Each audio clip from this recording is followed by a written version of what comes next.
Sol es doctora en Ciencias Sociales por la UBA y licenciada ahí también, y magíster en Ciencias Políticas en la Universidad Torcuato Di Tella.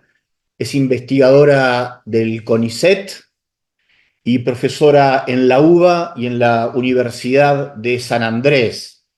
Y según la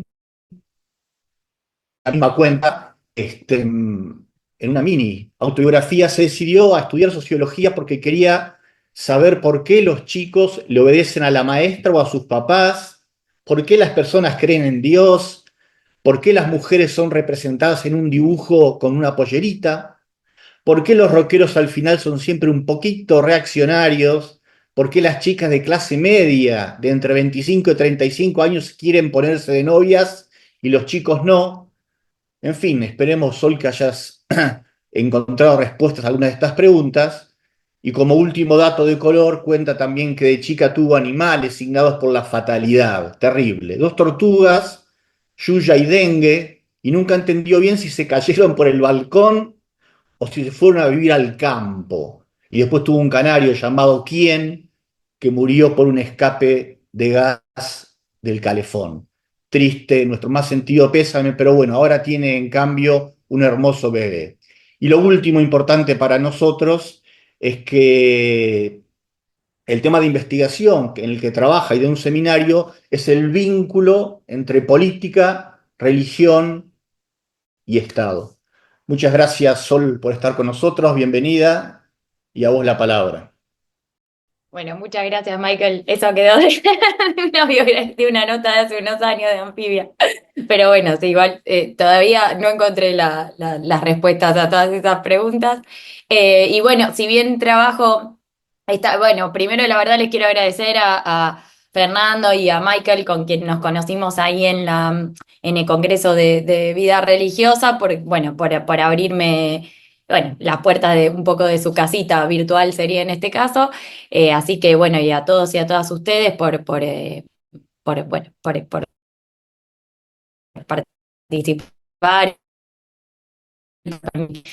participar, y bueno, comentar la idea era hablar quizás no tanto haciendo hincapié en el fenómeno religioso, pero sí decirles que obviamente, o sea, están las puertas abiertas y también tengo las estadísticas de la encuesta que hacemos. Yo formo parte del programa de Sociedad, Cultura y Religión del CEIR CONICET, seguro que lo conocen, a Fortunato Marimachi, bueno, Verónica Jiménez Belibó, muchos compañeros, muchas compañeras con quienes venimos trabajando hace mucho tiempo ya el fenómeno religioso en Argentina, decirles que siempre están las puertas abiertas en ese sentido. Y bueno, por ahí presentar algunos datos, los que preparé para hoy, como lidera justamente hablar un poco de la coyuntura, sobre todo a lo largo de este último año. Obviamente, si nos podemos meter en cosas estructurales mejor, pero pasaron tantas cosas haciendo la PPT, me di cuenta, a lo largo de este último año, que bueno, vamos a ir pasando por los principales. A mí me gustan mucho las estadísticas, así que vamos a ir pasando como por los principales cambios en términos de, bueno, en la estructura, sobre todo en el plano económico, de ingresos, etcétera. Y obviamente, si quieren, me pueden ir frenando en cualquier momento. Yo traté igual de poner los gráficos grandes para que se pudiera ver y eso, pero bueno, son un montón, así que si quieren en algún momento o hacer alguna pregunta o algún comentario o reacción, simplemente yo no los puedo ver porque tengo la PPT ahora, pero se desmutean y listo, y lo dicen y ya está. Así que bueno. Em, Quería arrancar entonces por lo que fue, o sea, la verdad es que mi idea es centrarme sobre todo en lo que fue el 2024. Estamos viendo también, obvio, estamos viviendo coletazos de 5, un día muy particular. No sé quiénes están en la zona de Capital Federal y el conurbano, pero bueno, hoy, por ejemplo, bueno, están todos los trenes con mensajes escritos y hablados, donde básicamente le están diciendo a la gente que la policía va a reprimir todos los atentados a la República. La comunicación está bloqueada en alrededor de 8 manzanas, digamos, alrededor del Congreso de la Nación porque se pusieron inhibidores de internet. Está, digamos, yo todavía no fui, yo trabajo en ONCE, así que bueno, en breve les voy a comentar cómo está en la zona de Plaza Miserere, pero bueno, mis compañeros que están ahí me dicen que están bloqueados incluso por la vereda, digamos, los accesos, es decir, estamos viviendo un día como muy particular, bueno, eso, que hace tiempo no vivimos y eso tiene que ver también con lo que pasó a lo largo del 2024. Es muy difícil como desconectar y seguramente con lo que pasó antes también, ¿no? Entonces, busqué como un punto cero, una suerte de punto cero, que obviamente es una decisión en cierto modo arbitraria. Bueno, a partir de dónde empezamos a ver, y me pareció que estaba bien marcar estas 10 medidas que había anunciado el ministro de Economía, creo que fue el 12 de diciembre. Las más importantes, sobre todo, o sea, puse las 10, pero las centrales que tienen que ver con, bueno, la devaluación, ¿no? Un aumento del valor del dólar del 120%, fin de contratos laborales del Estado y congelamiento de ingresos de los que eran los contratos de menos de un año, suspensión de la pauta oficial, reducción de los ministerios de 18 a 9 y de las secretarías. Esperen que 106 a 54, las garantías, congelamiento total de la obra pública, no hubo licitaciones de obras nuevas, solo algunas que se finalizaron, reducción de los subsidios a la energía y el transporte, lo cual, bueno, genera ahora, después esto lo vamos a ver, un incremento de los costos fijos en los hogares, congelamiento de los planes, potenciar trabajo y tarjeta alimentar con un incremento del 50% de la asignación universal por hijo, eliminación bueno, en realidad un anuncio en aquel entonces de eliminación paulatina de todos los derechos de exportación y cambio del sistema de las IRAs, que eran, digamos, algo así como las licencias para importación de insumos, etcétera, ¿no? Que esto tiene que ver con, bueno, algo que todos y todas conocemos mucho en nuestro país, y eso sí viene de mucho tiempo, que es la restricción en términos de dólares, ¿no? O sea, el poco acceso que tenemos a dólares. Bueno, básicamente, esto obviamente tiene muchas consecuencias, pero la más importante, sobre todo vía reducción de subsidios, congelamiento del empleo público y sobre todo, bueno, por la pérdida de valor real de las jubilaciones y otros tipos de transferencia, una caída, que la podemos ver acá, del gasto, ¿no? Del gasto primario, o sea, o si se quiere, una reducción del déficit fiscal que a lo largo del 2024 fue de alrededor del 30%, ¿sí? Y cómo se explica, digamos, esta reducción, ¿no? O sea, a partir de qué, o sea, qué es lo que se reduce de modo tal que el gasto público se llega a reducir en un 30%. Bueno, jubilaciones y otro tipo de transferencias de la seguridad social explican el 36%. Gastos de capital, que ahí iría, por ejemplo, el 4%, el ajuste de subsidios un 12%, los gastos de funcionamiento del Estado casi un 13%, las transferencias a provincias un 8,3%, las transferencias a universidades 2,3% y otros gastos un 4,1%. Acá podríamos abrir, o sea, yo les decía, bueno, por ejemplo, acá en los gastos de capital se incluye, por ejemplo, todo lo que es la inversión en obra pública. Esto también tiene sus efectos en el empleo, sobre todo en determinadas provincias. Hay provincias donde la construcción, digamos, el sector privado en construcción es muy importante y entonces si vos reducís la obra pública, esto no tiene grandes efectos sobre el sector. Pero hay otro sector, hay otras provincias que dependen más de la obra pública para sostener a la construcción.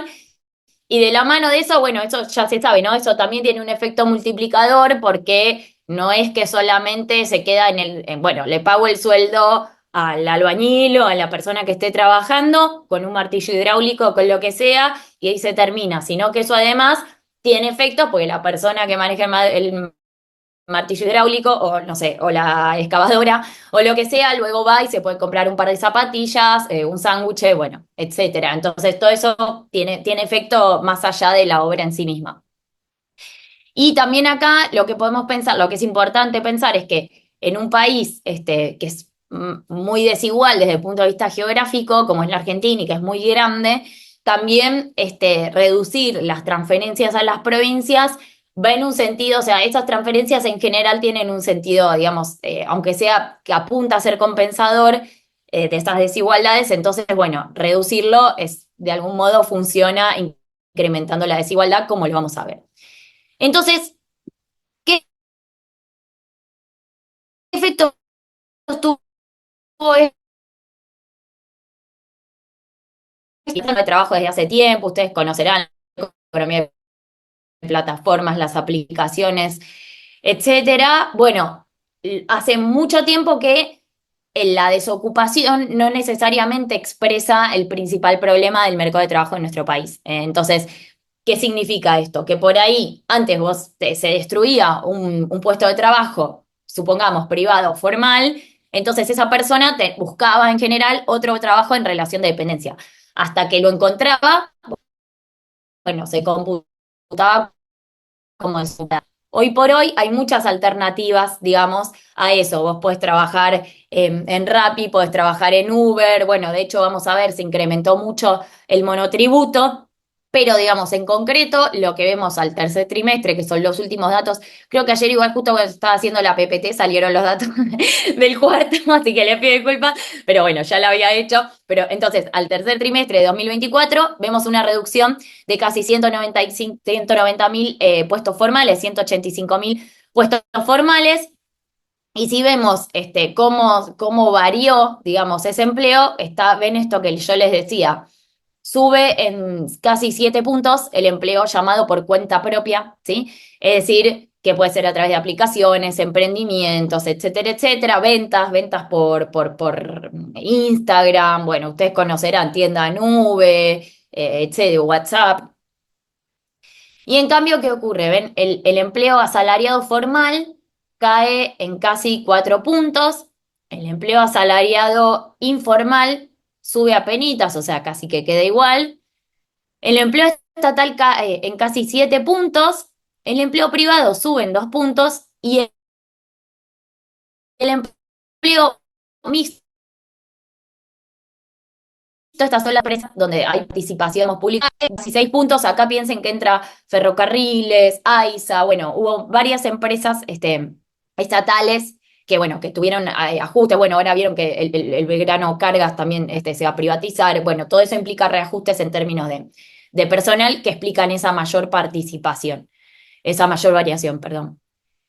Ahora, si vemos cómo se compuso, digamos, esta variación desde el punto de vista del género o sexo, en realidad está mal puesto género, pues sería el sexo, porque es mujer, varón para el INDEC, y grupo etario, lo que nos vamos a encontrar es que en las mujeres jóvenes cayó 3 puntos el empleo, parecido a los varones jóvenes. Esto antes la brecha era mucho mayor, pero hace un tiempo se vienen igualando también de la mano de estos cambios digamos, en el mercado de trabajo, ¿verdad?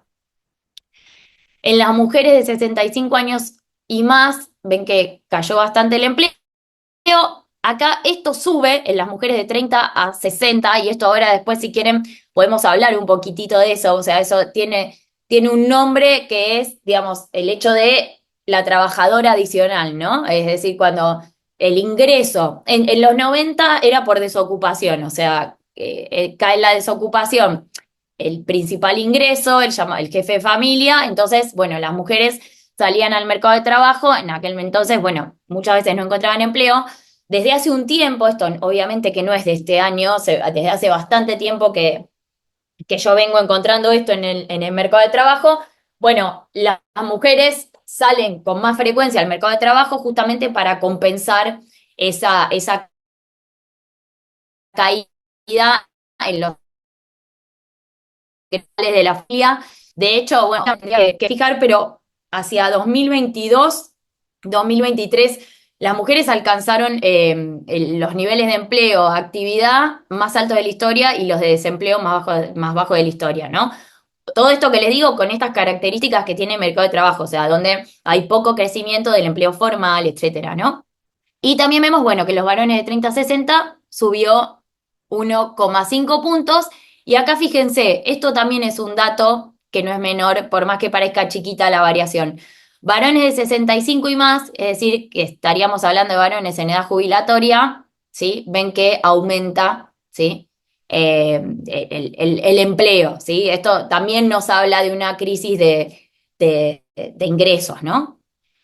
Bien, bueno, esto es lo del parentesco, lo podemos pasar. Y acá vemos por clima educativo, ¿no? O sea, estas variaciones. Bueno, finalmente, ¿cómo se vinculan con el llamado clima educativo o nivel educativo? Que es algo que ustedes saben que también es como un proxy, como un indicador que también nos habla de la clase social. O sea, no son los mismos los empleos ni son las mismas las oportunidades para quienes llegan, para quienes tienen, por ejemplo, 12 años de escolaridad que para quienes tienen 20 o quienes tienen 6, ¿no? O sea, cambia sustancialmente, entonces vemos que el empleo crece para profesionales y técnicos, ¿ven?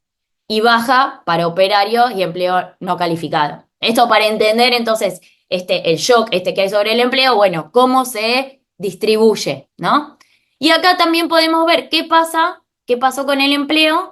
Esto todo surge, o sea, dice INDEC, pero surge de la encuesta permanente de hogares del INDEC, porque vieron que hay hay varias fuentes, o sea, está el CIPA que nos habla de los empleos registrados, etcétera.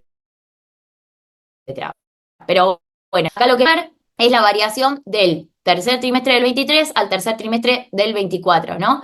Y fíjense que entonces aumenta otros servicios personales, que acá justamente este es clave como para monotributo, o sea, esto es autoempleo, ¿sí? Otros servicios personales en gran medida. Y también sube para hoteles y restaurantes, servicios financieros, remisión oficina, logística y comunicaciones, hasta actividades primarias. Y enseñanza subió un poquito también.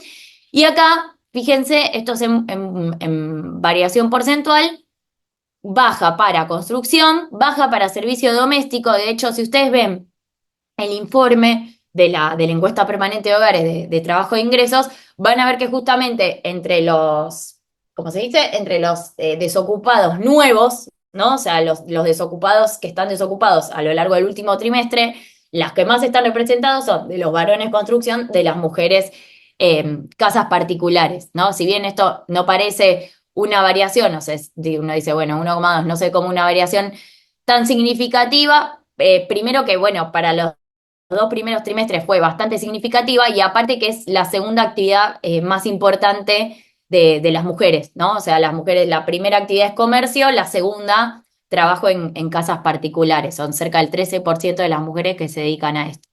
Comercio, bueno, fíjense, otra de las principales actividades, cayó el empleo en 3 puntos, industria manufacturera, un montón, ¿sí? 9 puntos, lo cual es consistente también con, o sea, si uno se fija, la producción cayó 10 puntos el año pasado de la industria, la producción industrial. Administración pública, menos 16 puntos y otras actividades, menos 17.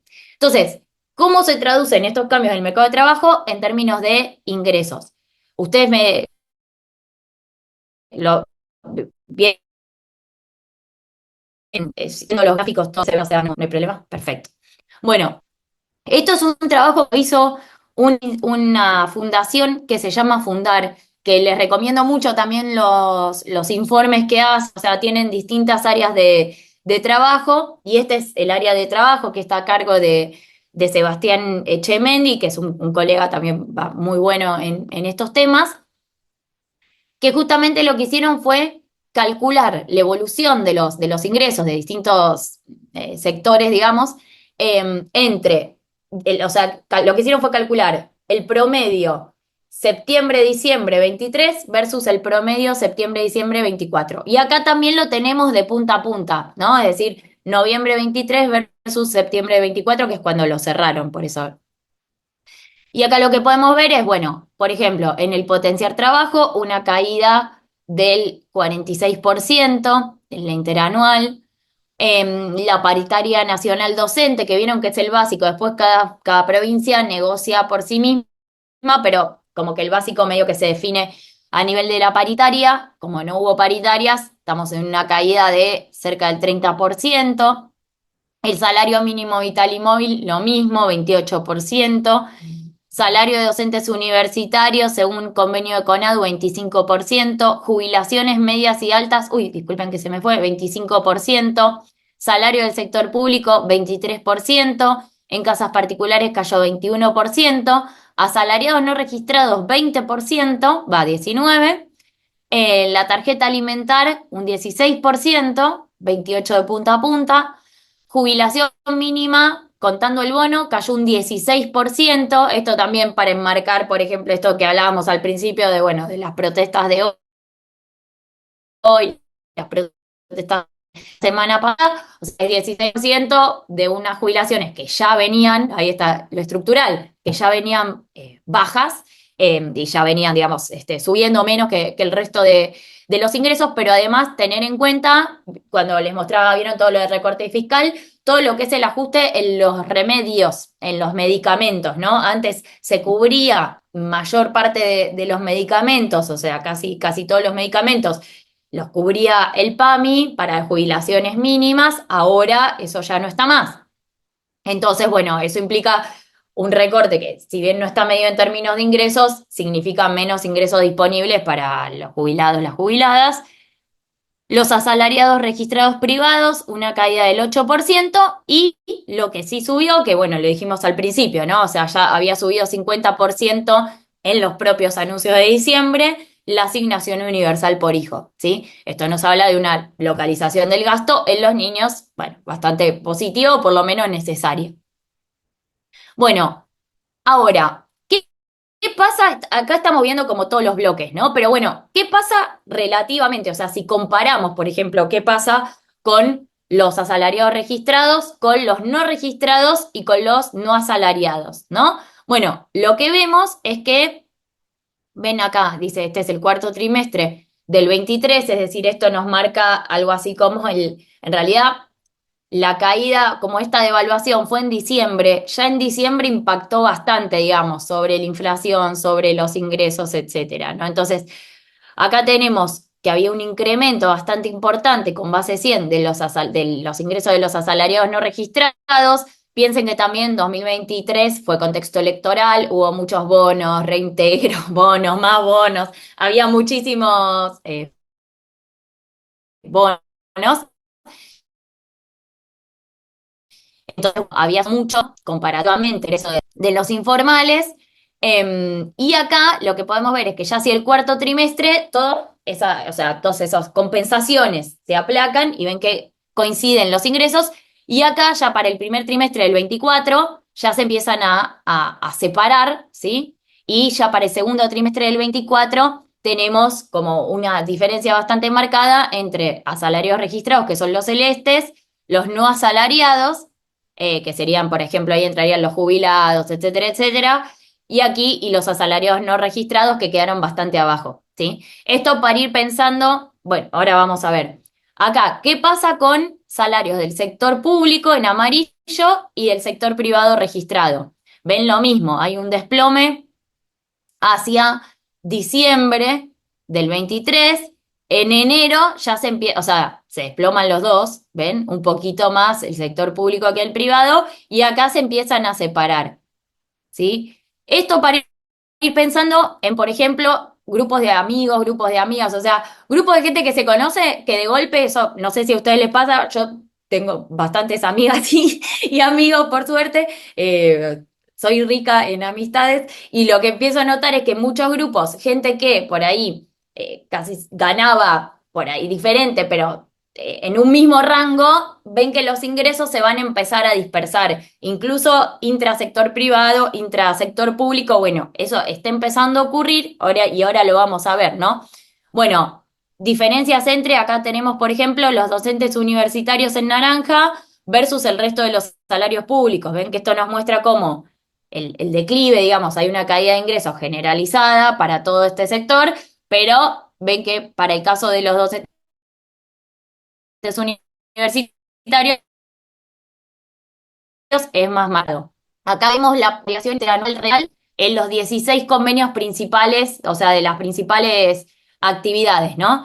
Y vemos que, por ejemplo, en comercio casi no hay caídas, de 0,3, en alimentación 2 puntitos, comercio 2 puntitos, plástico 4, ahí va subiendo, Y fíjense que transporte está mucho más marcado, con una caída de 20 puntos. También transporte estaba muy arriba antes. Entonces eso también juega porque después en la negociación, bueno, es como que ya en cierta forma ya había sido compensado. Pero fíjense, ¿no? Gastronómicos, maestranza, construcción. ¿Vieron lo que mostrábamos antes de cómo caen los ingresos justamente de los trabajadores y qué pasa con la actividad? Bueno, las actividades más golpeadas son obviamente las que pueden negociar peores salarios, ¿no? O sea, son las que se quedan más atrasadas respecto a la inflación.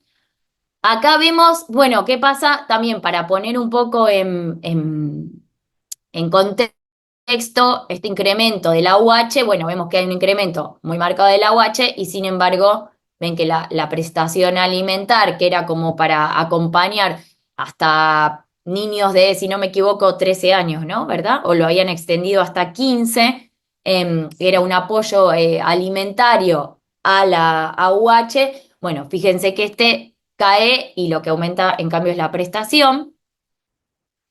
¿Qué ocurre con el plan Volver a Trabajo, expotenciar? Bueno, esto que hablábamos al principio, acá se puede ver, o sea, lo que pasa con ese monto es que se congela, si no me equivoco, creo que era en 70.000 pesos, una cosa así. Bueno, y eso, al estar congelado y aumentar los precios, sobre todo significativamente porque ahora digo aumentaron los precios y uno suena como medio como parezco una loca porque estamos con una inflación de cerca del 2,4, ahora creo que la última fue 2,4%, antes 2,2%, pero justamente, y estos gráficos lo muestran, digo, para pensar, ese salto devaluatorio en diciembre significó un atraso, digamos, ahí hubo como un momento de gran redistribución, si quieren, del ingreso en términos generales y de las actividades, digamos, como que esa devaluación repartió, si se quiere, ¿no? O sea, indirectamente, etcétera,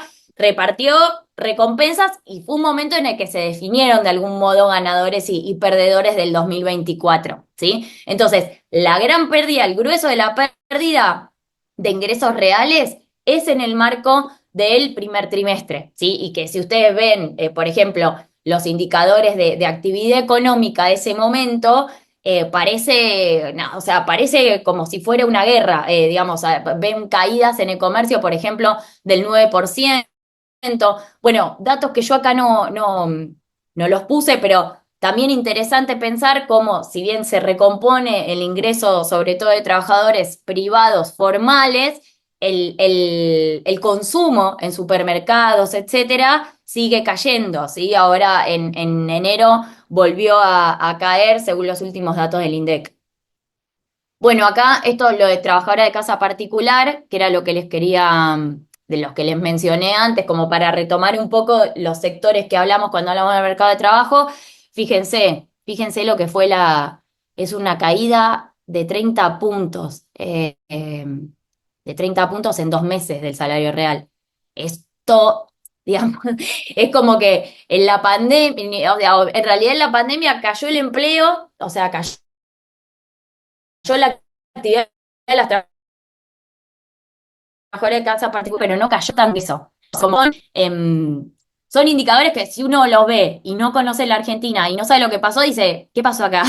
¿Invadieron la Argentina? O sea, ¿hubo un tornado? ¿Qué pasó?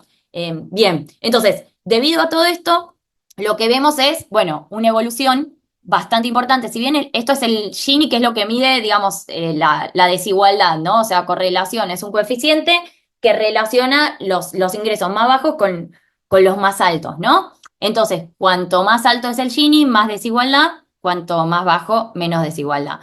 Y si bien podemos ver que Gini, ven que en general se comporta como un serruchito, porque, ¿saben por qué se comporta como un serruchito? Porque, por ejemplo, los trabajadores, trabajadoras formales, ¿no? En julio y en diciembre, ¿qué reciben? Aguinaldo, ¿no? Los trabajadores informales no lo reciben. Entonces ahí ya se te arma el serruchito porque hay muchos factores, estos que serían como estacionales, ¿no? O sea, que no miden solamente el ingreso mensual, sino estos ingresos extras y de prestaciones que indirectamente miden formalidad, ¿verdad?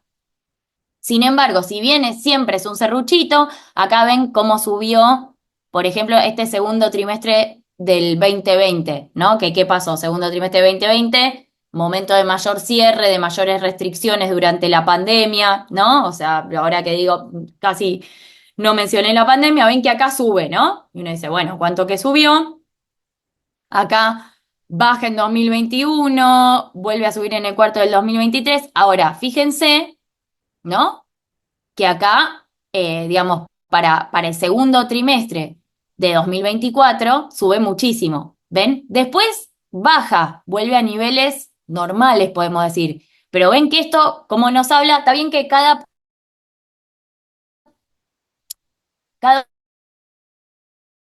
uno de estos es 0,1, o sea, 0,43, 4,35, 0,46, porque el Gini en sí, o sea, varía de 0 a 1, ¿no? En general no es que cambie un montón, pero fíjense que si lo vemos en el comparativo, ¿no? Con los últimos más o menos 8 años, fíjense que justamente este momento, diciembre, fue un momento de mucha distribución negativa, podemos decir, o regresiva del ingreso, ¿sí? Por lo menos el ingreso. Después veremos si de la riqueza también, etcétera.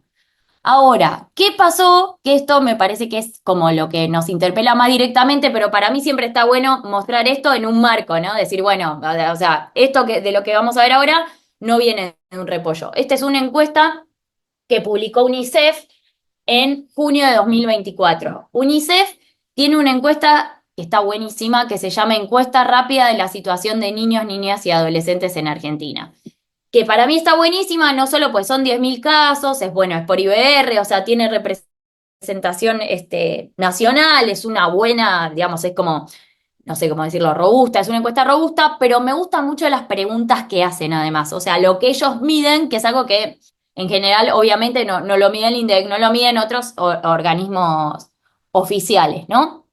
Entonces, acá había una pregunta que es, bueno, acá lo que miden son los hogares con niños y niñas donde los ingresos mensuales no alcanzan para cubrir gastos corrientes, ¿sí?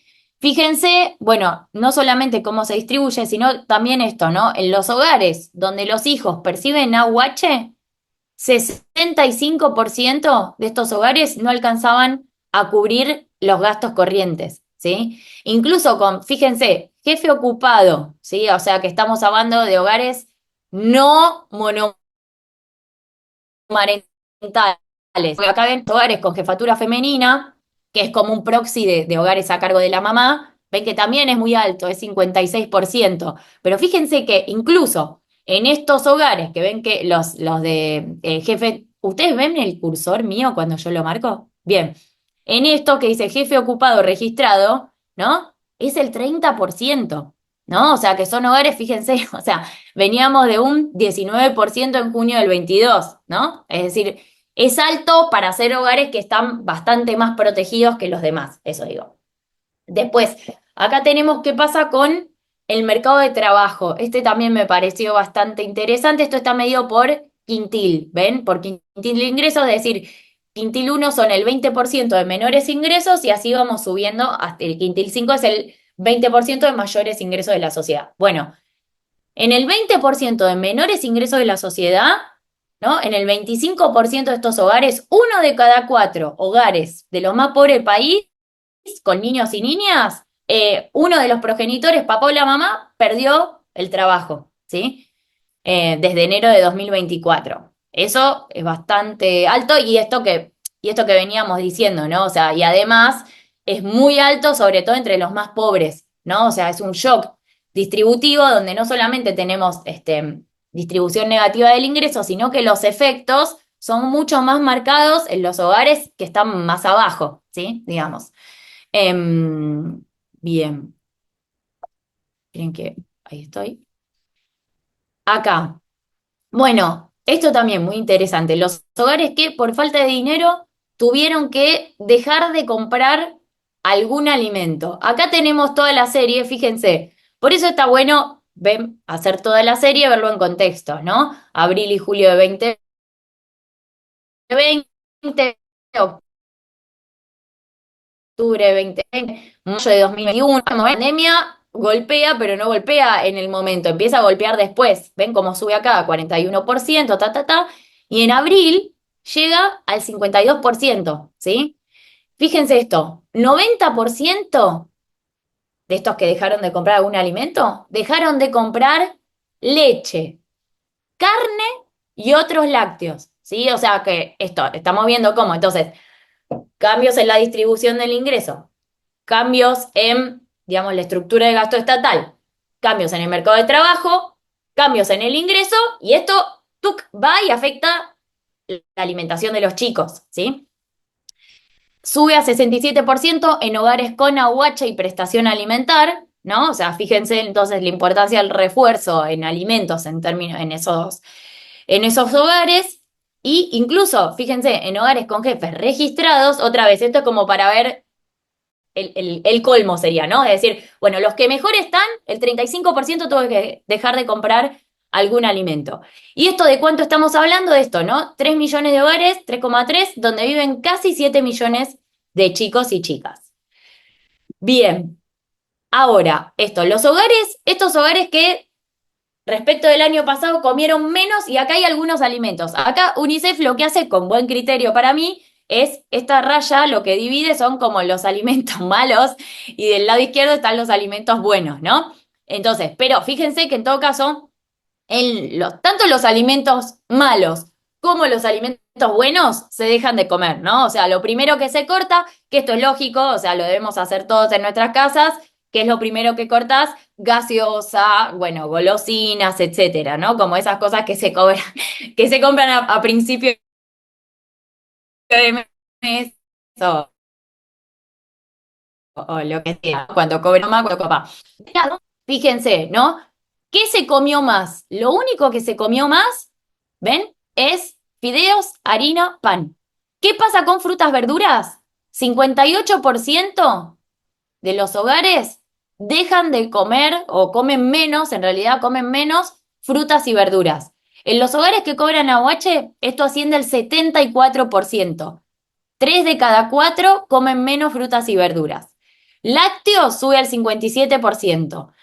Carnes, 76%.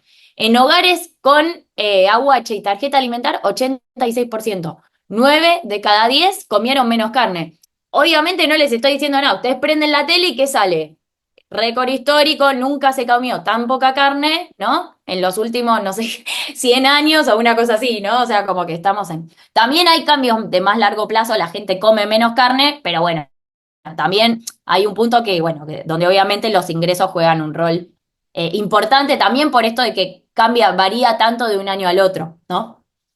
Bueno, y esto es lo más triste de este informe, que justamente lo que muestra es que en Argentina, para abril de 2024, hubo 1 millón de niños, niñas y adolescentes que empezaron a saltear una comida, ¿no? En nuestro país.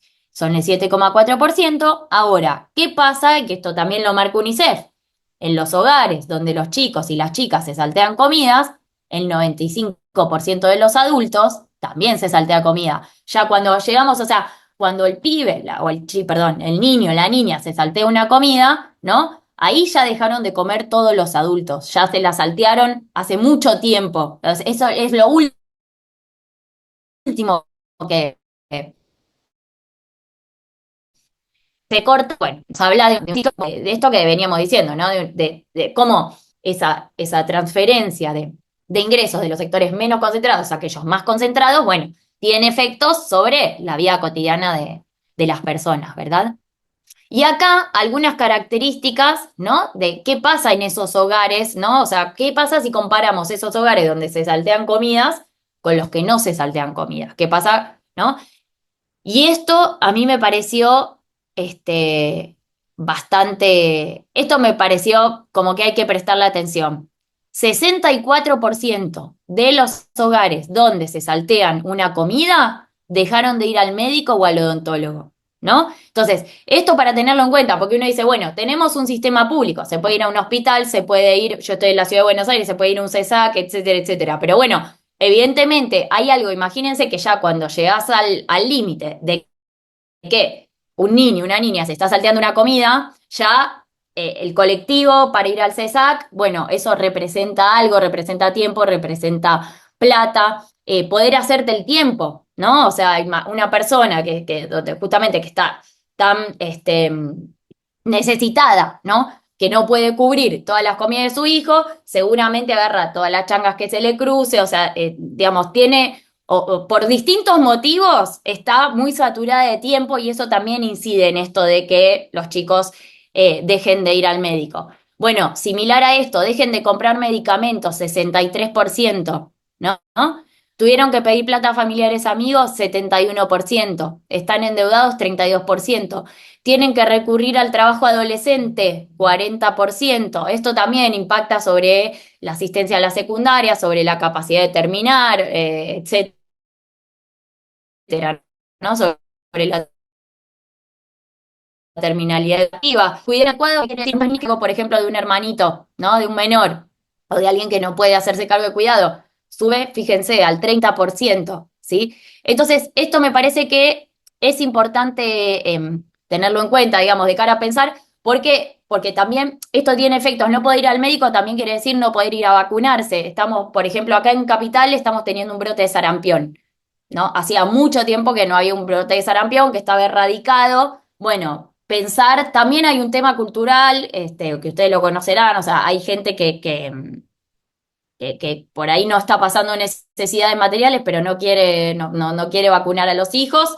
Bueno, digo, hay otras variables, esto no es univariado, ¿no? O sea, estas cosas ojalá se pudieran explicar por una sola cosa, o sea, hay muchos factores, pero me parece que esto hay que tenerlo en cuenta, ¿no? O sea, que hay gente que por ahí está tan estallada que no pueden llevar ni siquiera a vacunar a los hijos y eso tiene efectos sobre todo el conjunto de la sociedad porque, bueno, porque la inmunidad es colectiva, bueno, ya se sabe.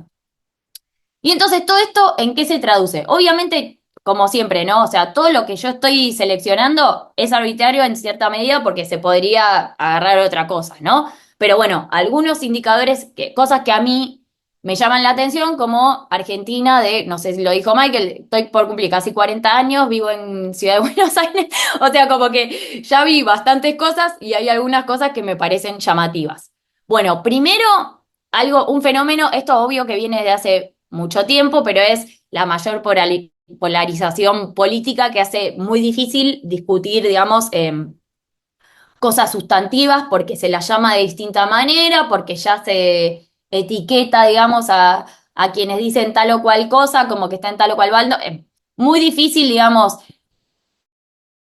muy difícil el encuentro de las personas, por así decirlo, comunes, normales, pero además, digamos, en lo que sería la superestructura, ¿no? Los partidos políticos, muy difícil encontrar consensos de algún tipo, y bueno, y esto lo venimos viendo, o sea, como qué pasa con el tipo de cambio, qué pasa con la industria, qué pasa con el modelo económico, ¿no? O sea, nos vamos bandeando para un lado o para el otro, y bueno, y es muy difícil, no le podemos encontrar la vuelta al desarrollo desde hace mucho tiempo. Pero ahora además esto está cargado por un lenguaje cada vez más particular, más específico. Yo les comenté esto, bueno, de que, por ejemplo, están estos mensajes, digamos, en los altoparlantes del tren, una forma de designar, ¿no? A las personas que por ahí que no acuerdan con el gobierno como zurdos, comunistas, bueno, etcétera, como quitándoles o nada, su capacidad o su entidad como personas humanas, ¿no? Que pueden hablar o lo que sea. En segundo lugar, un juego brusco, como mínimo, altos niveles de juego brusco institucional. Hay gente esto es un debate.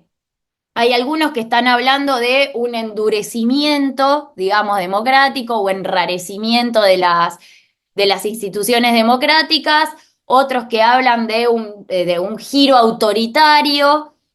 Para mí todavía no estamos en condiciones de hablar de giro autoritario porque si bien cambiaron las normas electorales, este año vieron que se suspendieron las PASO, etcétera, la verdad es que eso se hizo, o sea, lo votó todo el Congreso, o sea que eso no se podría decir que es una decisión unilateral del Ejecutivo, no hay una persecución, digamos, ¿cómo le podemos decir? No hay una persecución política expresa, por lo menos a candidatos y candidatas opciones. Y por ahora, digamos, no hay un cuestionamiento al sistema electoral, ni a la regla de la mayoría, ni un cuestionamiento explícito a la Constitución Nacional. Entonces, me parece que hablar de giro autoritario por ahí es mucho, pero sí un juego brusco, pocas veces visto, digamos, en democracia, donde tenemos, por ejemplo, el nombramiento de dos jueces de la Corte Suprema por decreto, uno pudo asumir, el otro todavía no le dan la licencia, vieron, sí le tomaron juramento a García Mancilla, no a Ariel Lijo, pero bueno, digamos, eso sí había ocurrido, como había ocurrido con Macri también, por eso digo, es juego brusco, no necesariamente es endurecimiento o giro autoritario, ¿verdad? En segundo lugar, bueno, el levantamiento de sesiones con los diputados presentes en el marco de lo que fue la represión de la protesta por los jubilados del miércoles pasado, o sea, mientras pasaban muchas cosas afuera, bueno, también pasaron cosas adentro y bueno, ocurrió esto, que fue que el presidente de la Cámara levantó la sesión con los diputados dando quórum, ¿no? Y con los diputados ahí presentes, un endurecimiento represivo que pone bastante en jaque el derecho a la protesta. Esto yo, como les decía, no quiero, o sea, y con mucho respeto, o sea, me tocó estar ahí porque yo, que les contaba, o sea, yo trabajo muy cerca de ahí, tengo 40 años y viví en Capital, o sea, para que se den una idea, cuando fue el diciembre del 2001 yo estaba acompañando a mi amiga Gaby a rendir matemáticas, como que vi muchas cosas, o sea, desde que soy muy chica, y la verdad que las cosas que vi el miércoles pasado, pocas veces la vi, o sea, como agentes apuntando directamente a las personas, eh, eh,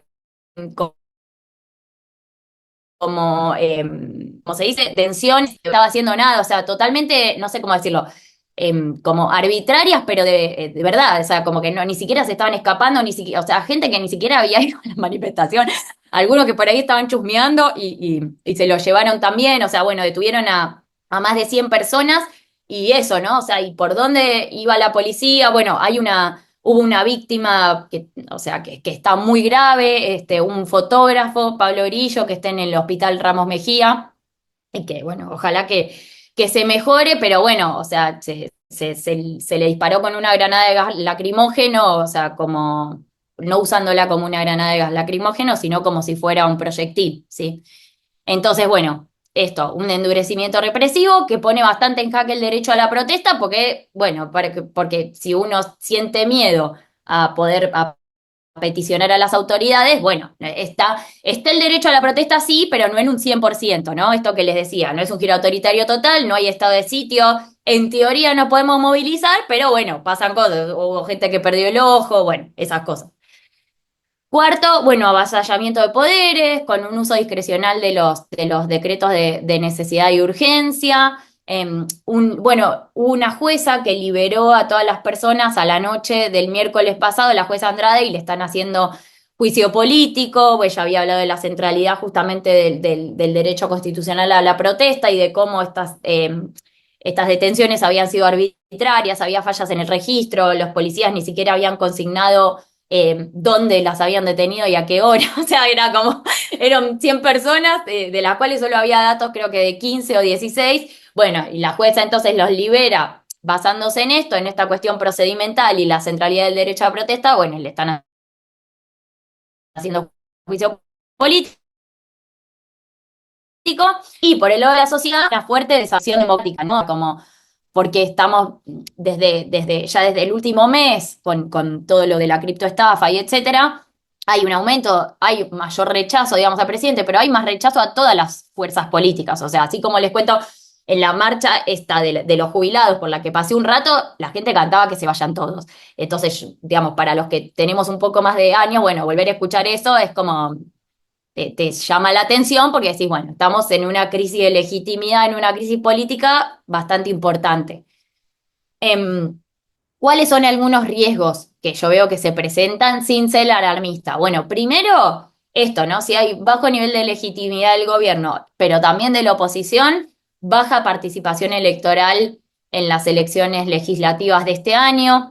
Eso, digamos, puede ser una crisis y que quede ahí, digamos, como un síntoma, pero también puede ser un síntoma de largo plazo de debilitamiento de la democracia, que es lo que vemos en países como Perú, etcétera, etcétera, ¿no? Países de Centroamérica, bajo nivel de confianza en la democracia, crisis del sistema de partidos, ¿no? Esto también, o sea, hoy estaba viendo cómo declaraban algunos opositores que decían, estoy en contra, pero voy a votar a favor. Bueno, eso, digo, al margen de entender cada posición, bueno, ¿qué genera, no? En la idea de representación, etcétera, ¿no? O sea, porque uno dice, bueno, entonces, ¿para qué voy a ir a votar? O sea, porque realmente es totalmente como una... Es de suerte si te representan o no te representan. Eh, Otra cuestión es que haya una crisis social no explosiva, digamos, como en el 2001, sino por implosión, ¿no? Esto de, bueno, empezás a saltear comidas y te lo fumas, te fumas, por ahí estar sin trabajo, no poder moverte, no poder conseguir determinadas cosas, y es como que el tejido social, de algún modo, es como que se van apagando, se van cortando los vínculos, ¿no? Entonces hay una crisis, no como estallido, sino esto, ¿no? Como medio que implosiona el lazo, implosiona la comunidad, y esto genera más violencia social atomizada, eso ustedes lo deben ver, bueno, pasa mucho en Moreno, en La Matanza, va, pasa mucho, debe pasar en otros lados, pero yo le digo lo que sale en los diarios, que por ejemplo, roban una moto y van 50 motoqueros a recuperar la moto. O sea, son estrategias que tienen, pero bueno, están ejerciendo el poder de policía, van, se meten en una casa, lo detienen, le atan. O sea, cosas que o sea, que al menos antes, no digo que no pasaran nunca, pero eran menos comunes por ahí. Y esto puede generar también más violencia institucional para aplacar el disenso, que me parece que eso lo estamos viendo y eso, ¿no? O sea, puede haber distintas miradas, pero nadie podría negar que hay mayor nivel de violencia institucional. Y esto lo que genera es una democracia de baja intensidad, donde no se pueden discutir proyectos sustantivos, donde no podemos discutir, bueno, hacia adelante qué es lo que queremos como país, cuál es el futuro que queremos para nuestras comunidades, para nuestras familias, etcétera, etcétera.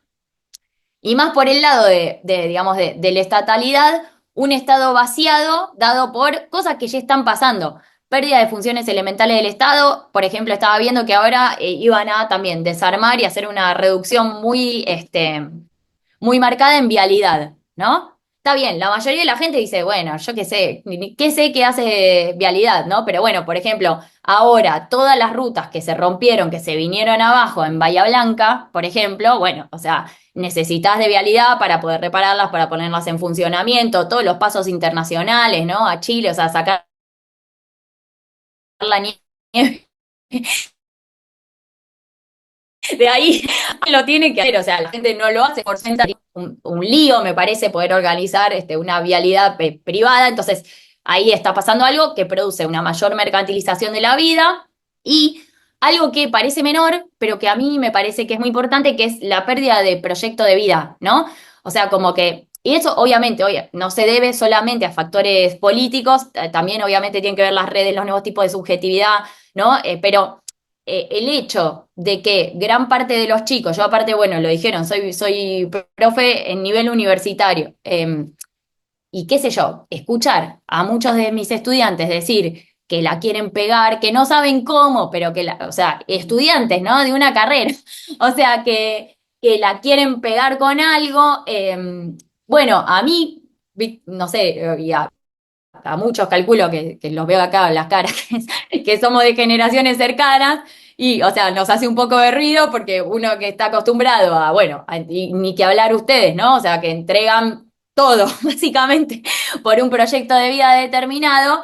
Entonces, bueno, la idea de que el modelo y que la idea de vida sea tener suerte con algo, sin nada, sin buscar nada que te apasione, que no, por lo que valga la pena quemarse las pestañas, meterle, qué sé yo, bueno, me parece que eso puede ser dañino en función de la sociedad que al menos en la que a mí me gustaría vivir y en la que me gustaría que crezca mi hijo.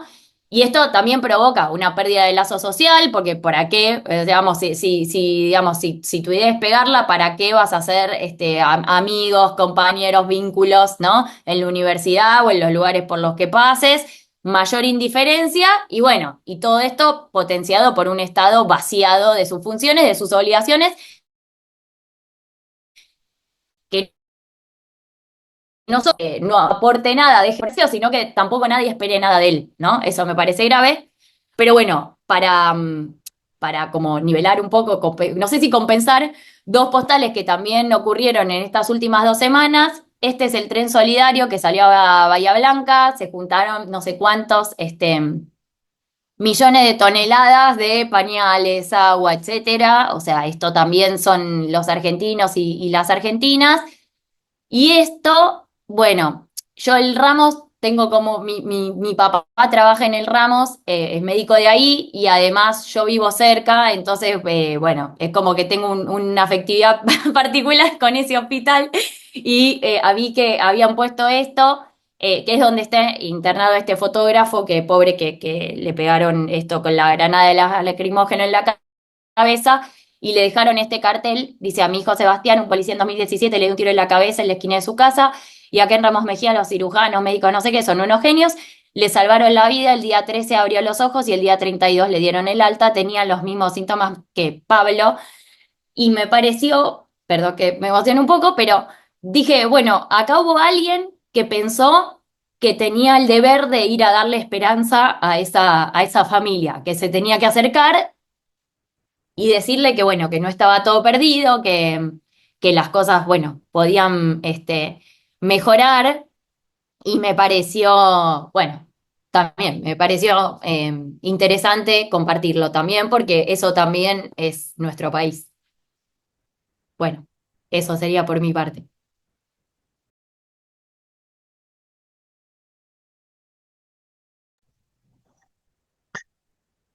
Bueno, muchísimas gracias, Sol.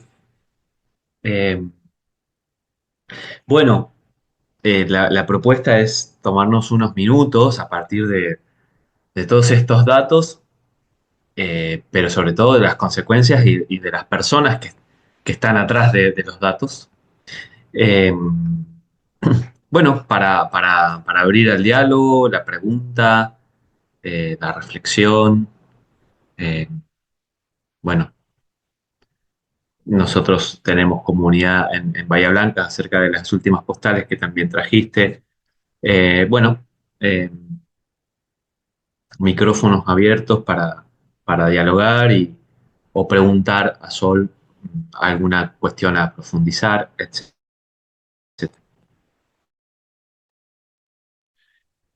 Arranco yo. Gracias, Sol. No sé si gracias, pero bueno, porque la verdad que los datos a mí me generan un poco de angustia. Los datos fríos, duros, crudos. Eh, no sé, mientras ibas hablando y marcando todo, yo creo que, no sé, una de las cuestiones complicadas me parece, perdón por lo reductivo que pueda sonar, pero digo, estamos como estamos hoy porque venimos de donde venimos.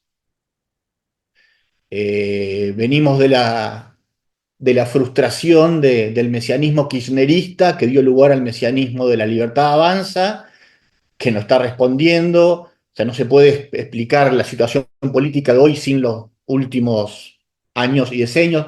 En fin, digo, pero más allá de esto que puede sonar un poco trivial, pero que creo que es importante tenerlo en cuenta, ¿no? Porque el presente está atravesado por el pasado reciente. Pero bueno, a mí la cuestión de todo esto que planteaste, digo, que me genera la verdad un poquito así como angustia, y uso una palabra de desesperanza o no, porque vos sabés que la Iglesia Católica este año está centrada en el tema de la esperanza, ¿no? Es el jubileo de la esperanza. Y yo, desde otro punto de vista, muchas veces he pensado, a ver, ¿qué quiere decir? ¿De qué esperanza estamos hablando? Porque muchos de los problemas que tocaste a nosotros directamente por ahí no nos afectan. Pongo un ejemplo, yo acabo de venir del dentista con el tema de la salud, me tengo que hacer un implante y vale un montón de dinero. Y yo sé que eso me lo voy a poder hacer de una u otra manera, esperaré, pero me lo puedo hacer, digo.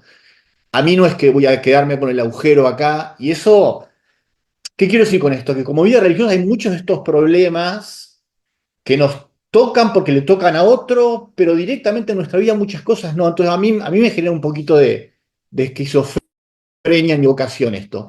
Pero bueno, pero más allá de esto, digo, el tema de la esperanza, en definitiva, mi pregunta es esta, no sé si la sociología o tenés datos que trabajen también con la cuestión más bien, a ver, emotiva, el factor esperanza. Digo, estamos como estamos por la desesperanza de los últimos años de los otros gobiernos.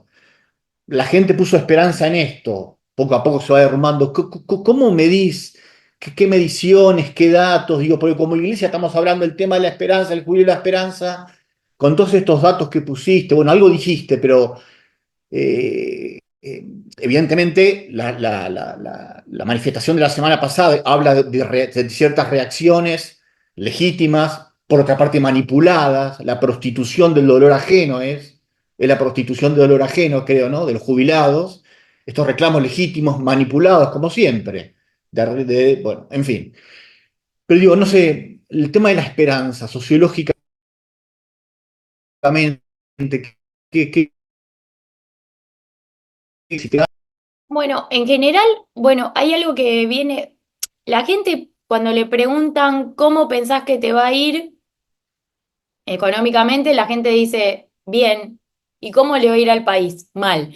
No sé si eso, no sé si cuenta como espera, o sea, como que en general los proxy o los indicadores que hay de eso, o sea, son, no sé, si no es esperanza, es expectativa, ¿no? O sea, ¿cómo te va a ir? Eh, y bueno, y ahora también está pasando, si bien no hay tanta gente ya que responde que le va a ir bien, sí, hay mucha gente que responde que al país le va a ir mal. Eh, digamos que si bien era muy importante esto de bajar la inflación, y eso es valorado. Y esto también, quería agregar una cosa. Ya hay una cosa de la que no hablé, que es importante, que es que estas expectativas también, la cuestión del género o el sexo de las personas es bastante relevante para explicar estas expectativas, porque primero que, bueno, hubo una brecha importante electoral el año pasado, en 2023, perdón, las mujeres votaron en segunda vuelta en 20 puntos menos a Milei y sobre todo en primera vuelta solo el 20% de las mujeres votó a Milei contra el 40% de los varones. O sea, que es una brecha de 20, pero que además los varones duplican. Y lo mismo ocurre ahora con, digamos, o sea, con la opinión sobre el gobierno y también con las expectativas. Y quería traer, tengo un amigo que trabaja mucho con grupos focales de opinión pública y me contó algo que me pareció bastante sintético de esto que te estoy diciendo, que es que en un grupo focal había un joven que le decía, es como que, o sea, hablando del gobierno, ¿no? Porque esto es importante. Para el núcleo, sobre todo que lo votó en la primera vuelta, que es alrededor de un 30%, y que son muchos varones jóvenes, esto es re importante tenerlo en cuenta, ellos sí siguen creyendo, ellos siguen creyendo en este gobierno y en el proyecto político, digamos, de la libertad avanza. Siguen creyendo hasta hoy, digamos, eso es muy importante. No sé si vos lo llamás mesianismo, yo no sé si llamarlo mesianismo, pero sí es un núcleo muy fuerte de eso, de esperanza, ¿sí? Y bueno, y él lo que me contaba es que este pibe le decía, es como que se me rompan las zapatillas y yo no me puedo comprar otras, entonces sigo caminando 6 meses más con la zapatilla agujereada y ahí se metió una mujer que también estaba en el grupo focal y dice, no, no, pero vos no entendés, si a mi hijo se le rompen las zapatillas, yo ese día o al día siguiente, a más tardar, se la tengo que cambiar. Y él me decía como, bueno, esto tomarlo como una metáfora, o sea, cómo es tan muy expresivo de esto que pasa con la esperanza, bueno, para los varones y para las mujeres. Pero básicamente eso también es importante destacarlo, o sea, digamos, el sector que apoya al gobierno lo sigue apoyando y hay esperanza porque dicen, bueno, esto nunca ocurrió, o sea, le dimos la chance a alguien que nunca la tuvo y entonces es la última oportunidad que nos queda, digamos, ¿no? Que tenemos.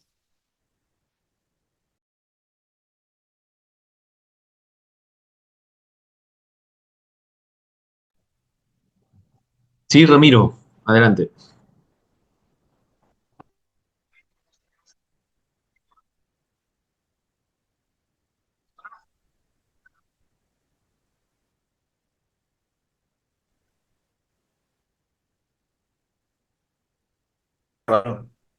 Hola, hola, Dale. ahora sí. Ahí, perfecto. Sol, gracias, de Ramiro, que estoy en Moreno. Yo también quería contextualizar, como decía Michael, con el tema de la Argentina, con todo el movimiento de las grandes derechas eh, internacionales, ¿no? Como que Argentina eh, no es solo un experimento, aunque también lo sea, ¿no? Eh, Argentina es parte de todo un movimiento. Y esto que me parece, esto que decías al principio, que podías unir sociología y religión, eh, es un movimiento de reacción y que no, sin ser Francisco un papa de izquierda, es un papa que instaló temas que los anteriores no habían instalado, y esto es evidente, y posiblemente también en la iglesia tengamos un movimiento hacia la derecha, ¿no? La iglesia argentina lentamente empieza a hablar, muy lentamente. El nuevo presidente de la conferencia episcopal dijo cosas muy fuertes con el discurso de violencia del presidente, que es llamativo, como diciendo, che, acá hay algo que, ¿no? que tenemos que tener en cuenta. Pero a mí me preocupa esto, ¿no? Como estos movimientos a la derecha, eh, Alemania que gana la extrema derecha, ¿no? Trump, Centroamérica, eh, bueno, Bolsonaro, bueno, todos estos movimientos, pero que también esto se trasluce en la iglesia, ¿no? Y también se trasluce dentro de la iglesia y dentro de nuestra provincia una gran polarización política.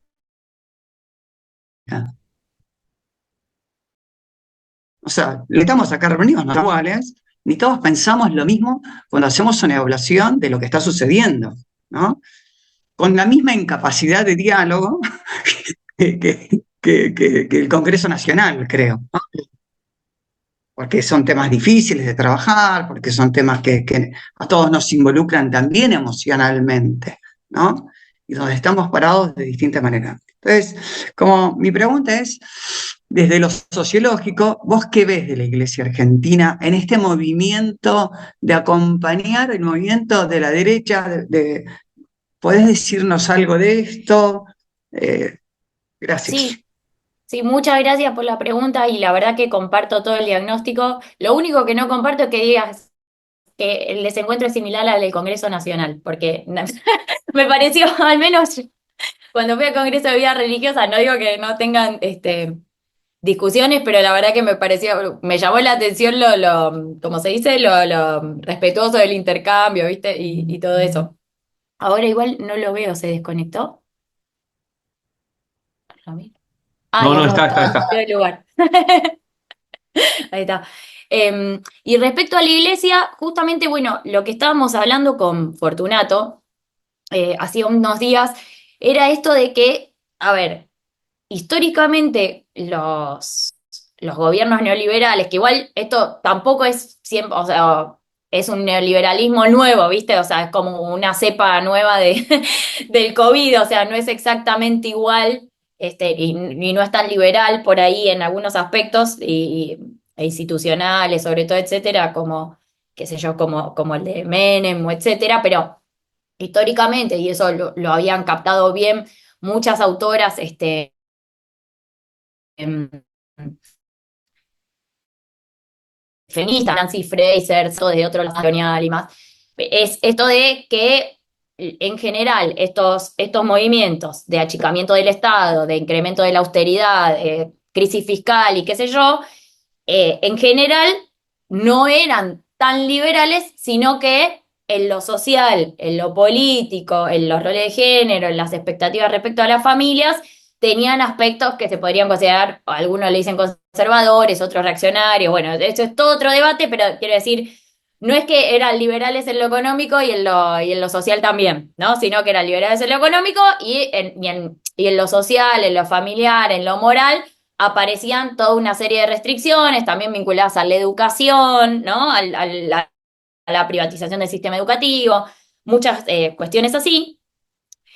Y en Argentina, y esto pasó, bueno, obviamente después la iglesia, yo estoy diciendo la iglesia y la verdad que está mal, o sea, está mal hablar así sin aclarar antes que es un mundo, que existen muchas facciones, muchos grupos, que es un resultado, ¿no? Siempre provisorio, ¿no? O sea, ¿qué es la iglesia? Bueno, no, imposible definirlo así, pero bueno, teniendo en cuenta esos equilibrios, bueno, tanto la última dictadura militar como el gobierno de Menem y parcialmente, aunque menos, el gobierno de la Alianza, tuvieron un apoyo, digamos, como cultural en la iglesia, en sus símbolos, en sus cuadros dirigentes, o sea, como no, o sea, muchos, no cuadros dirigentes, pero sí cuadros técnicos, políticos que ocuparon espacios en desarrollo social, en educación, ¿no? O sea, y también soporte discursivo, ¿no? O sea, como que era un discurso que estaba en sintonía. Pero ahora estamos, digamos, o sea, se corrió tanto, me parece, el mundo, estos se corrió tanto de rango. Y a la vez, o sea, con el Papa Francisco está en una situación tan particular. Y la iglesia argentina, ¿no? O sea, esto, ¿no? Tener el arzobispo de Córdoba diciendo cómo el presidente va a hablar así de los gays y de las lesbianas, ¿no? Y el arzobispo de Mendoza. Bueno, son cosas que no ocurrieron justamente en gobiernos anteriores vamos a llamarlo así, como muy en general, de corte neoliberal, porque lo que dice esta iglesia, eso digo, ¿no? O sea, todo se movió tanto que lo que dice el Papa sobre el cambio climático, sobre el rol de las mujeres, sobre la propia estructura, esta idea o sea, sobre la democracia, ¿no? Al interior de la iglesia, esta importancia de las iglesias locales, con esta iglesia constitutivamente sinodal, o sea, todas esas cosas que dice, esto de que hay que darle más representación y más funciones a las mujeres, ¿no? Aún discutiendo por más tiempo en la cuestión del diaconado. Para este presidente esto es woke. Y no lo estoy diciendo yo, o sea, parece un chiste, pero no lo digo en chiste. O sea, son todas cosas, o sea, la agenda climática, no solo para este presidente, para Trump también, o sea, como para... Es una agenda woke. Entonces es, de algún modo, la primera vez en la que tenemos un régimen de este tipo que no se puede apoyar, y lo vemos también en cómo se conforma el gobierno, digamos, o sea, de dónde provienen, o sea, como los cuadros de la educación, cuáles son las principales ideas que se llevan a Naciones Unidas, por ejemplo. O sea, cuando Menem era presidente, la Argentina le cedía a la Santa Sede su tiempo para hablar, ¿no? En la Asamblea de Naciones Unidas. A ese nivel de coincidencia tenía. Ahora yo creo eh, Milei no le podía ceder a Santa Sede de Argentina porque la Argentina no coincide con lo que piensa la Santa Sede respecto a nada, o sea, respecto al cambio climático, respecto a las familias, respecto a la salud, ¿no? O sea, a la OMS. Entonces, bueno, obviamente no me extrañaría, como decís, y por lo que leo, no por lo que conozco de primera mano, ¿no? Pero por lo que veo y escucho y que me consta que hay una reacción también a estos postulados al interior de la iglesia, ¿no? Con grupos que no son necesariamente congregaciones o órdenes específicas, sino como grupos que se conforman por ahí, o sea, redes que abarcan distintos sectores, que esto no se lo digo yo, que ellos mismos se denominan tradicionalistas, que ellos mismos consideran que es una herejía, por ejemplo, o sea, que toda la apertura en términos litúrgicos, ¿no? Después del Sínodo de la Amazonía es hereje, que no hay que abrirle la puerta tanto, ¿no? O sea, que hay que cerrar un poquito, que esto ya se está yendo se está pasando de castaño oscuro. Ahora, no sé, si vos me decís, obviamente no sé, y estaría como poniéndolo, o sea, estaría hablando por boca de jarros y dijera, bueno, ¿cómo se traduce eso en esferas más altas de decisión, ¿no? En la iglesia. O sea, lo que sí se ve es eso, o sea, que la nombraron a Bambrulia, o sea, por primera vez hay una prefecto mujer a cargo de toda la vida religiosa. Por primera vez hay una como gobernadora, ¿no? Digamos, de la ciudad de la Santa Sede. Por primera vez, yo ahí, mira, desde el 2022, está a cargo de la Secretaría Teológica, digamos, para América Latina, y todo eso también fue profundizado, me parece, por las conclusiones de este sínodo, que dice, bueno, o sea, el diaconado de las mujeres es una discusión que queda para después, pero igual, sin esa discusión hay un montón de cosas que las mujeres pueden hacer en la iglesia. Y entonces, bueno, eso. Y otras mil cosas que me las pasé, ¿no? O sea, esto de que va a haber como una suerte de... Perdónenme que uso un término muy secular, pero no sé cuál es el término, digamos, religioso, pero esto de que va a haber como una suerte de columna LGBT ahora en el jubileo, ¿no? Digamos, como no sé cómo decirlo, como apoyada oficialmente, ¿no? Por el Papa Francisco por primera vez. Bueno, muchos cambios que, bueno, que van en un sentido, es que para estos gobiernos, para estos oficialismos sería woke, ideología woke.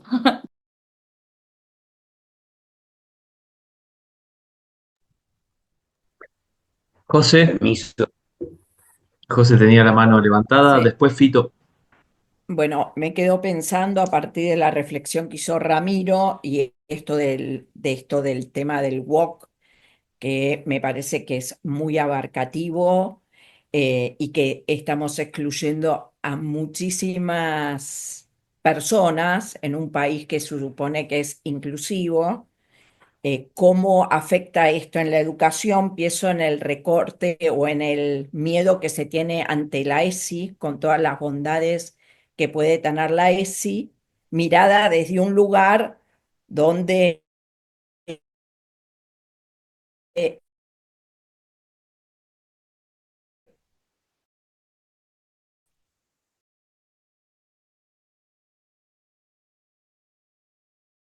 fuga de cientistas sociales frente a un país que está mostrándonos estadísticas que son muy preocupantes.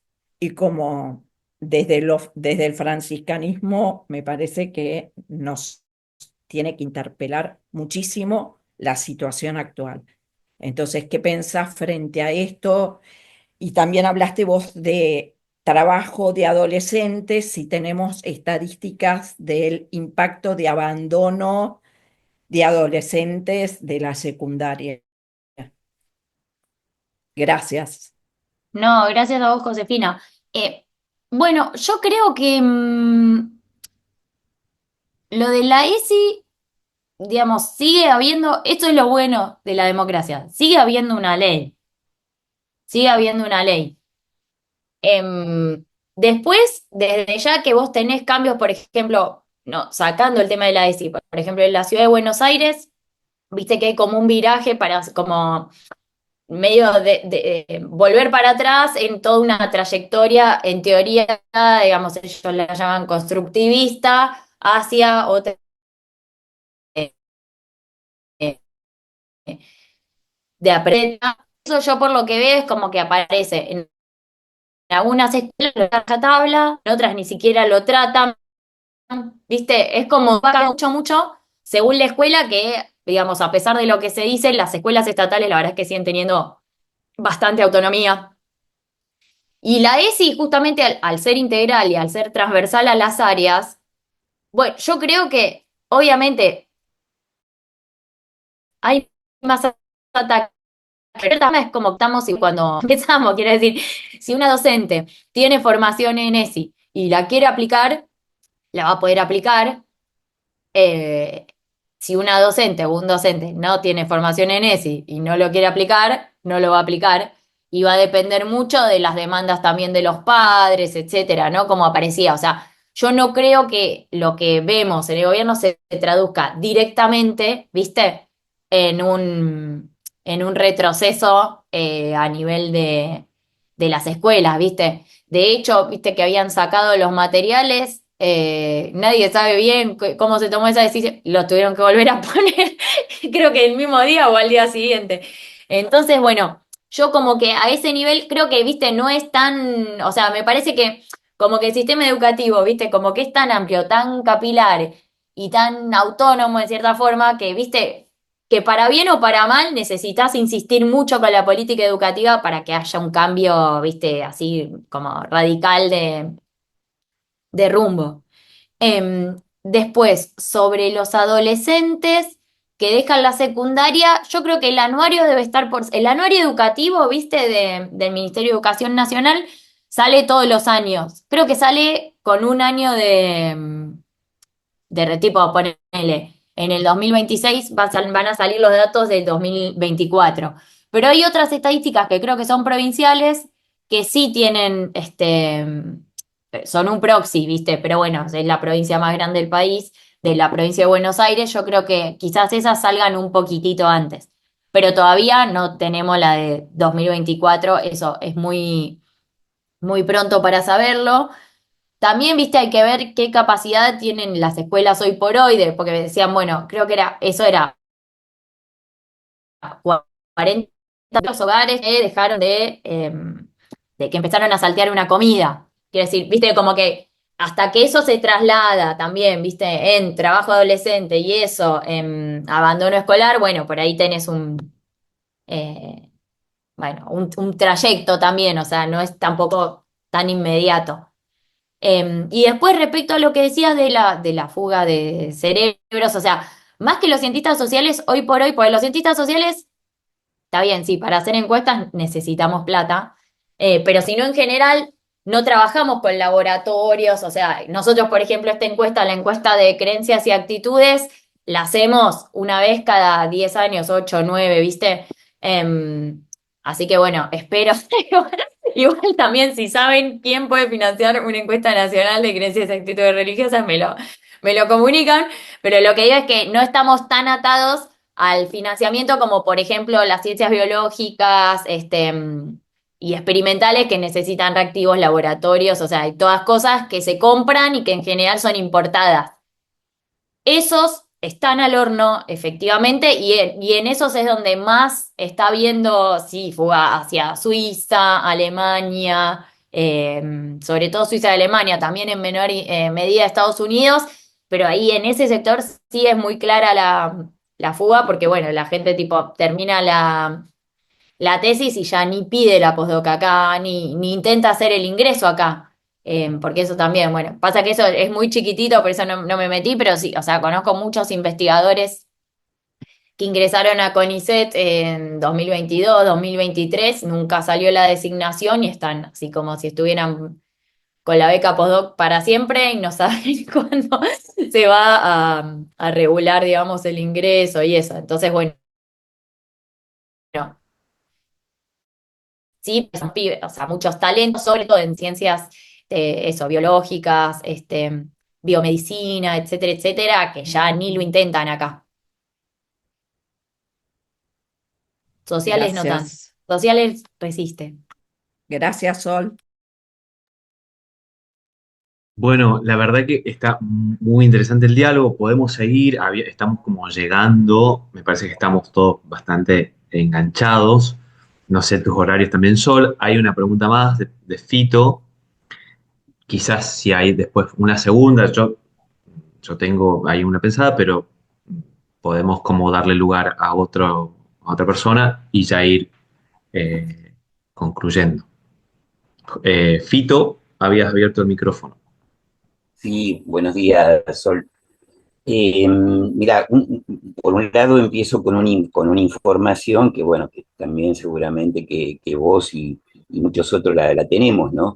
De que también en este momento el gobierno de Milei cuenta con funcionarios que son de la Universidad Austral y del Opus Dei y de todos sectores bien de la ultraderecha y de la derecha católica. Me voy a remitir a una pequeña, no sé si anécdota o postal del año pasado, hace un año, los obispos, yo estoy acá en un barrio, se llama La Teja, de la diócesis de Merlo Moreno, y los dos obispos, Chaparro, el titular, como el auxiliar que es Miñarro, escribieron una carta bastante crítica al devenir reciente, ¿no?, del gobierno de Milei recién elegido y su creciente crueldad para con las políticas sociales, Y resulta que esa carta tuvo más repercusión en los medios, ¿no? Que en el mismo pueblo de Dios, entre comillas, de la diócesis de Merlomeno. Y tampoco se preocuparon mucho como para que esta carta se pudiera discutir, se pudiera trabajar, se pudiera disentir o consentir. Entonces, lo que me planteo es que muchas veces lo que nosotros escuchamos de parte de los obispos o de otros sectores de la iglesia, incluso laicos, son las primeras líneas de la iglesia, pero las segundas y terceras líneas y la base eclesial está digamos, con la misma sintomatología, digamos, de decir que un Francisco reivindica el amor político en Fratelli Tutti, pero a la gente le seguís hablando de política y la gente se espanta, o está desencantada de la política, o dice que los curas no tenemos que hacer política y que la fe va por un lado y la política por el otro. No sé si ustedes en la encuesta, ¿no?, del CEIC CONICET no tendrían, no sé si lo han hecho, la verdad que no me acuerdo muy bien del relevamiento de la encuesta, pero si no tendrían que hacer también preguntas acerca del gran disenso, me parece a mí, y creciente disenso que hay entre los supuestos representantes y primeras líneas de la Iglesia y el gran digamos, mundo católico que en su mayoría me parece que está descrito por Jaureche, que es el medio pelo argentino. Pero no sé, un poquito la cuestión ahí, digamos, ¿no? Cómo hay un divorcio, me parece a mí, y están superados los obispos en lo que plantean, en los pronunciamientos, por las mismas comunidades que los obispos tendrían que representar y pastorear, y que me parece a mí que van por canales distintos, están divorciados o no hay comunicación. Gracias. Sí, lo que decís, Fito, es así tal cual. De hecho, el propio, o sea, la opinión sobre el propio Papa Francisco en el 2019, esa no me lo olvido más, hablamos de la aparición. 30% de la gente estaba como que lo apoyaba, o sea, a ver, no me acuerdo exactamente cuál era la expresión que usaba, ahí la voy a buscar. 30% lo rechazaba y 40% decía, me resulta indiferente. A ver si lo encuentro, Francisco. Acá, a ver, acá, página 38. A ver, espera que lo estoy buscando. Y lo mismo, eso que decís, ¿no? O sea, esta idea de que sí es muy importante tenerlo en cuenta, sobre todo para vuestro, digamos, magisterio, que es esto de los curas no deberían hablar de política y deberían preocuparse por la educación y los pobres, eso parecía. Y lo mismo la iglesia, ¿no? La iglesia, o sea, parecía esto de que se tiene que encargar, o sea, como que su principal, de que su principal preocupación deberían ser los pobres. Ahí lo estoy buscando. Francisco. Miren, a ver, se mantuvo igual. Acá lo tengo. Ven que ahí se los comparto, lo del Papa. Igual también les mando la encuesta, después le mando el link. Pero ves, mira, acá dice, a ver, no, esto es la religiosidad que pasó, valoración del Papa, mira. 27,4 dice, es un líder mundial que denuncia las situaciones de injusticia en el planeta. 27% dice, está demasiado metido en política, un poco lo que decías vos, en lugar de ocuparse de la parte espiritual. Y 40% me resulta indiferente. Eso me parece, es del 2019 esto igual, o sea, es viejo, pero me parece que sí, o sea, sin lugar a dudas es como, es para tomar nota esto de, bueno, si la mejor manera de interpelar, porque, o sea, creo que nadie que está acá no tenía un sentido político, sin embargo, capaz no, ni por casualidad era interpretado así, o sea, no había un 30% de gente que decía, no, se mete mucho en política. Entonces, por ahí sí es importante pensar la forma de interpelar para que no genere esto que vos decís, viste, como un rechazo tan, no sé cómo decirlo, tan al toque.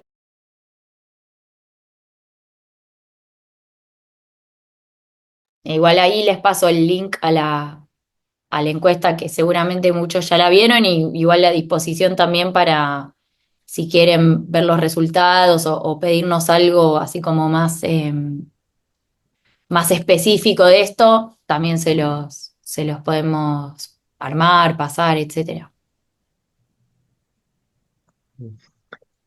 Sí, Carlos. Bien. Buenos días, Sol. Yo estuve en el Congreso de la Vida Religiosa de América Latina en el mes de noviembre y te hice una pregunta sobre las ideologías. Voy a reiterar esa pregunta, pero primeramente quisiera, quisiera remarcar dos de los riesgos que vos planteaste, porque ciertamente es preocupante, ¿no? Cuando hablaste de más violencia social atomizada y la pérdida del lazo social. Eh, la violencia quizás como expresión de esa pérdida del lazo social o esa atomización que genera violencia o la violencia expresión de atomización. A partir de esto, ¿no?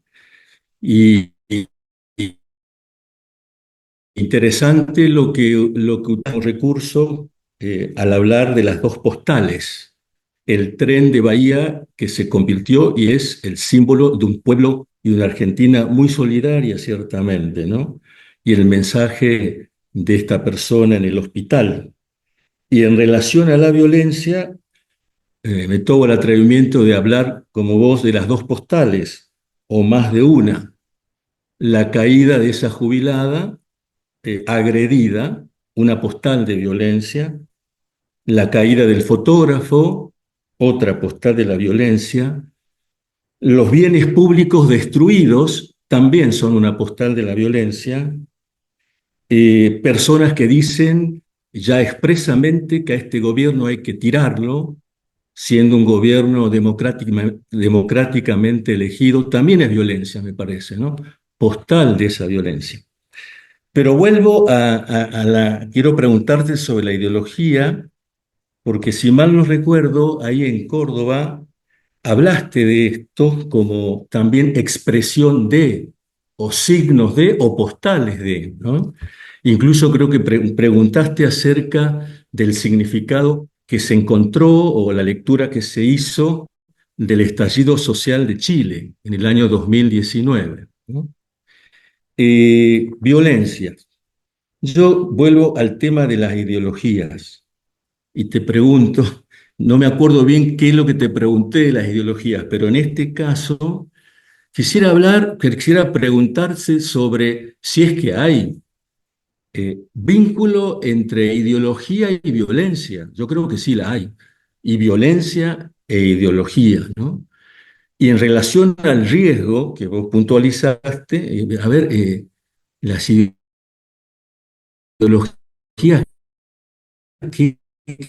cuál es, entre comillas, corte, entre cuáles, si son causales, en qué medida y cómo se puede transformar esto, ¿no?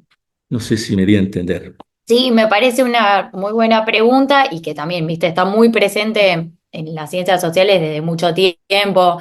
Se lo preguntó Hannah Arendt, también, viste, como, bueno, de dónde surgen los autoritarismos, cuánto impacta. Ujú, Y digamos, yo, o sea, la teoría de la que hablé allá en Córdoba, que es la de Tilly sobre violencia colectiva, es como un poco ujú, la que más me cierra porque siempre existieron las ideologías, pero no siempre, en todos lados hay ideología, ¿no? O sea, y ahí también hay que ver cómo lo definimos, ¿no? La ideología como algo que oculta las relaciones materiales de producción, de existencia, las opresiones, ¿no? O sea que por ahí es algo con lo que estamos más de acuerdo, o una idea más amplia de la ideología como discurso político en general. Existen distintas definiciones, pero sea que sea la definición que tomes, en cualquier régimen y en cualquier sociedad hay ideología, ¿no?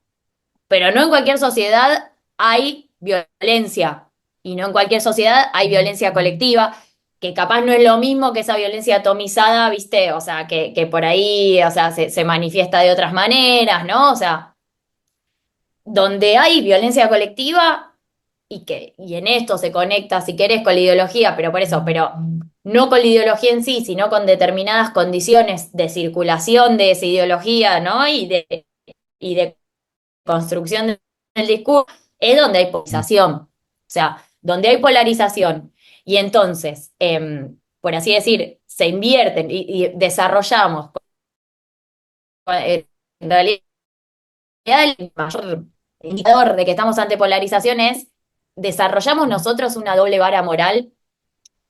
O sea, si empiezo a perdonar cosas que me parecen mal porque hacen uno de los propios. Solo los otros, ¿no? Lo mismo si empiezo a ponderar, esa es la más fuerte. Digamos, si empezás a desarrollar una doble vara moral, nos pasa a todos. O sea, por eso son fenómenos que esto es importante también, que no son responsabilidad de los individuos, ¿no? O sea, uno obviamente trata de hacer lo que puede para hacer las cosas bien, o no sé cómo nos enseñaron nuestras mamás, nuestros papás, pero digamos, es una lógica que nos de cada uno. Empezamos a desarrollar doble vara moral. Y cuando empezamos a solamente ver los puntos, ¿no? Y nos empezamos a olvidar de todas las cosas que tenemos en común, por ejemplo, somos de la misma familia, por ejemplo, somos vecinos, por ejemplo, somos franciscanos, por ejemplo, somos del mismo barrio, como lo quieras ver, y solo empezamos a organizar nuestros propios vínculos sociales en función de aquella idea que es divisiva, que puede no ser política, muchas veces de hecho fue racial, muchas veces tiene que ver con las identidades nacionales, ¿no? O sea, muchas veces no tiene que ver específicamente, viste, con los partidos y eso. Bueno, ahí estamos ante un escenario de polarización. Aún así, un escenario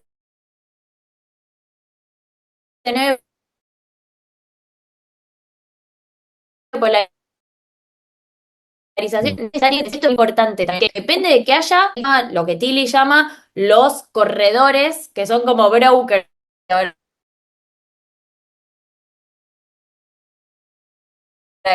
están de moda, ¿viste? Los brokers con la violencia, ¿no? O sea, te venden un discurso de demonización del otro, donde se hace hincapié en esa frontera, etcétera, etcétera. Pero siempre, digamos, así como hay brokers de violencia, se pueden desarrollar brokers, digamos, brokers de polarización, o se deberían poder desarrollar brokers de comunidad, ¿no? Brokers de unión, o sea, que recuerden justamente cuáles son esos otros vectores, ¿no? Que están en común, o sea, no es que ante la polarización no tenemos más nada que hacer que prepararnos para una guerra civil. Eso quiero decir, o sea, hay cosas que se pueden hacer ante la polarización. Tienen que ver con generar ámbitos de respeto, de reconocimiento del otro, ¿viste? De reconocer, de prestar atención a esas cosas que están en común, que no siempre son las que se declaman, ¿viste? O sea, porque lo que tiene también es eso, o sea, las cosas que dividen se declaman, se dicen mucho más que las cosas que unen, y más en un contexto de polarización, porque eso es lo que paga, eso es lo que garpa, ¿no? Entonces, es importante, o sea, se pueden construir brokers de unión, si querés, o de democracia, me gusta más decirle a mí, implica un montón de cosas que no garpan, ¿no? O sea, y que por eso no se pueden esperar tanto de la superestructura, quizás, viste, de los partidos y eso, o sea, es medio sacar cada uno digamos, no sé cómo decirlo, como su megáfono de unión y qué sé yo, de la mochila y ponernos nosotros, ¿no? En ese lugar. Porque la verdad es que hoy por hoy los incentivos en la política no están para premiar eso, ¿viste? O sea, la búsqueda si querés no le digas consensos, de respeto, ¿viste? O sea, eso no está siendo premiado hoy, o sea, la gente no vota eso, los que promovieron eso en las elecciones les fue mal. O sea, perdieron, no sé, el que decía encuentro, el candidato que decía encuentro sacó el 11%, fue el que peor le fue. Entonces, bueno, es importante saber que no va, o sea, no es tan fácil, no se puede esperar por ahí, me parece, en este contexto de la dirigencia política, y me parece que es un momento que cada uno tiene que sumar desde donde puede y de donde le toca. Muchas gracias, Sol. Bueno, vamos llegando al final. La verdad que seguramente muchos quedan con preguntas. Eh, la verdad que el debate y tu aporte, Sol, ha sido muy bueno. Nos deja ahí pensando esta realidad en la que estamos y somos parte. Eh, como contamos, todas nuestras instancias de la provincia, frailes, educación, eh, espacios sociales, jóvenes, vamos a continuar trabajando en reuniones zonales. Así que los invitamos a todos los que están acá y después todos los que lo van a ver por el canal de YouTube, que su reflexión, sus preguntas las dejen como registradas y las vamos a poder retomar en diálogo en las reuniones zonales ya por áreas, sin Sol, digamos, eh, pero, pero para continuar el diálogo, la reflexión, el debate. eh, Así que como los pensamientos y las preguntas con las que nos quedamos, vamos a poder retomar un poquito más adelante en la reunión de zona. Eh, bueno, eso, gracias. No sé si, Sol, también ayer hablamos de que por ahí nos dejabas como algunas preguntas, que quizás eso las podemos anotar eh, para, para retomarlas en los diálogos de la mesa, de los capítulos locales, de nuestros trabajos, en las reuniones zonales. Eh, Pero las quisiera cambiar para... bueno, no, puede ser si las querés como cambiar, y que nos las envías después, sin, Dale, dale, y buenísimo. nosotros las distribuimos por, Buenísimo, ¿sí? genial. Bueno, eso. Más que mil gracias, Sol, nuevamente. Bueno, gracias a ustedes, un gusto.